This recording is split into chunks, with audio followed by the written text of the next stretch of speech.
Welcome to hit news. అందరికీ శ్రీరామనవమి శుభాకాంక్షలు. ఈ రోజు శ్రీరామనవమి. హిందువులందరూ ఈ పండుగను ఎంతో ఘనంగా జరుపుకుంటారు. దేశవ్యాప్తంగా భక్తి శ్రద్ధలతో శ్రీరామునికి పూజలు చేసి సీతారాముల కళ్యాణం జరిపిస్తారు.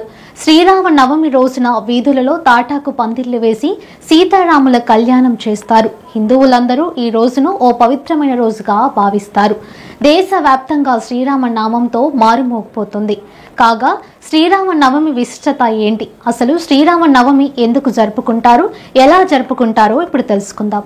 రామాయణం హిందూ మత విశ్వాసాల ప్రకారం దశరథుడు కౌసల్య దంపతులకు శ్రీరాముడు జన్మించాడు. త్రేతాయుగంలో చైత్ర శుద్ధ నవమి రోజున వసంత ఋతువు కాలంలో పునర్వసు నక్షత్రం కర్ణాటక లగ్నంలో మధ్యాహ్నం 12 గంటలకు రాముడు పుట్టాడు. అయోధ్య రాజైన దశరథుడు రాణి కౌసల్యలు జరిపిన పుత్రకామిష్టి యోగ ఫలితంగా కలిగిన సంతానం శ్రీరాముడు. దశావతారాల్లో శ్రీరామ అవతారం ఒక్కటి. ఈ పవిత్రమైన రోజున ప్రతి సంవత్సరం మన దేశంలో శ్రీరామ నవమి వేడుకలు జరుపుకుంటారు. ఈ రోజున ప్రధానంగా 3 ఘట్టాలు నిర్వహిస్తారు. శ్రీరామ జననం, సీతారాముల కళ్యాణం, శ్రీరాముని పట్టాభిషేకం. ఈ రోజు హిందూ మతాన్ని విశ్వసించే వారందరూ శ్రీ సీతారాముల కళ్యాణ మహోత్సవాన్ని ఘనంగా నిర్వహిస్తారు. ఈ చైత్ర శుద్ధ నవమి నాడు తెలంగాణలోని భద్రాచలంలో సీతారామ కళ్యాణ ఉత్సవాన్ని అంగరంగ వైభవోపేతంగా జరుపుతారు. ఆజానుబావుడైన శ్రీరాముడికి అందాల సీతమ్మకు ఈ రోజునే పెళ్లి జరిగిందని పురాణాలు చెబుతున్నాయి. అందుకే ప్రతి సంవత్సరం శ్రీరామ నవమి రోజున సీతారాముల కళ్యాణాన్ని ప్రతి రాముడి ఆలయంలోనూ అంగరంగ వైభవంగా నిర్వహిస్తారు. అంతేకాదు, ఈ విశిష్టమైన రోజునే 14 సంవత్సరాల అరణ్యవాసం తర్వాత శ్రీరాముడు అయోధ్యకు పట్టాభిషిక్తుడైనట్టు పురాణాలు చెబుతున్నాయి. మానవుడు ఎలా ఉండాలి, బంధాలను ఎలా గౌరవించాలి, కాపాడుకోవాలి అని ఆచరించి చూపించాడు శ్రీరామచంద్రుడు. ప్రతి సంవత్సరం చైత్ర శుద్ధ పాడ్యమి మొదలు అంటే ఉగాది నుంచి శ్రీరామ నవమి వరకు శ్రీరామ కళ్యాణ ఉత్సవాలను నిర్వహిస్తారు.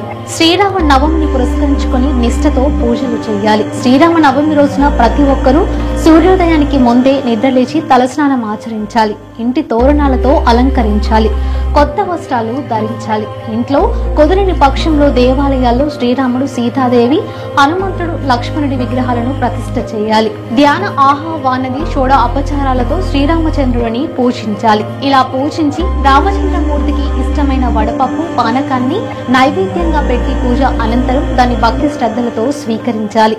శ్రీరామనవమి రోజున రామనామ స్మరణం చేయడం, రామకోటి వంటి రాయటం వల్ల అత్యంత పుణ్యఫలం కలుగుతుందని పురాణాలు తెలుపుతున్నాయి. మనిషి జీవితంలో ఎలా నడుచుకోవాలి, ఎలా ప్రవర్తించాలి, ఎలా ఉండాలని అంశాలు రామాయణం ద్వారా తెలుసుకుంటారు. శ్రీరామచంద్రమూర్తి పితృవాక్య పరిపాలన, ఉత్తమ రాజు లక్షణం, ఉత్తమ సోదరుడి కర్తవ్యం, ఇలా అనేక విషయాలన్నీ రామ అవతారంలో చూసి నేర్చుకోవాల్సిన గొప్ప సుగుణాలు. ఇంతటి ప్రాధాన్యత కలిగిన శ్రీరాముడిని సనాతన ధర్మంలో పూజించడం వల్ల విజయాలు కలుగుతాయని పురాణాలు పేర్కొంటున్నాయి.